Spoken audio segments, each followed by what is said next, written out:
கார்த்திகை தீப திருவிழா அப்படின்றது தமிழ்நாட்டோட ஒரு ஒளி திருவிழா அப்படின்னே சொல்லலாம். அப்படிப்பட்ட கார்த்திகை தீப திருவிழா எப்படி உருவாச்சுன்னு ஒரு 2 புராண கதைகளை தான் நம்ம இந்த வீடியோல பார்க்க போறோம். அது என்னன்னா, முதல் கதை என்னன்னா, பிரம்மனுக்கும் விஷ்ணுவுக்கும் இடையில யார் பெரியவங்க அப்படின்னு சொல்லிட்டு ஒரு விவாதம் நடக்குது. அப்ப அங்க அக்னி பிளம்பாக வந்து சிவன் லிங்கோத்பவராக தோன்றி 2 பேத்துக்கும் நடுவுல ஒரு போட்டி வைக்கிறாரு. அதுல தன்னோட அடியையும் முடியையும் யாரு ஃபர்ஸ்ட் பாக்குறாங்களோ அவங்க தான் உயர்ந்தவங்க அப்படின்னு சொல்லிட்டு சொல்றாரு.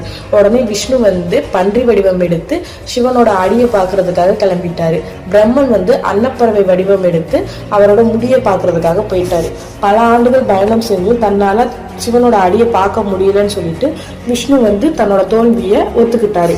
பிரம்மன் மேல போய்கிட்டு இருக்கும்போது வானத்துல இருந்து ஒரு தாளம்பூ கீழே விழுகுது. அந்த தாளம்பூ கிட்ட நீ யாருன்னு சொல்லி கேட்டிருக்காரு. அதுக்கு அந்த தாளம்பூ நான் சிவன் தலையில இருந்து பல வருஷமா விழுந்துகிட்டு தான் இருக்கேன் அப்படின்னு சொல்லியிருக்கு. பிரம்மா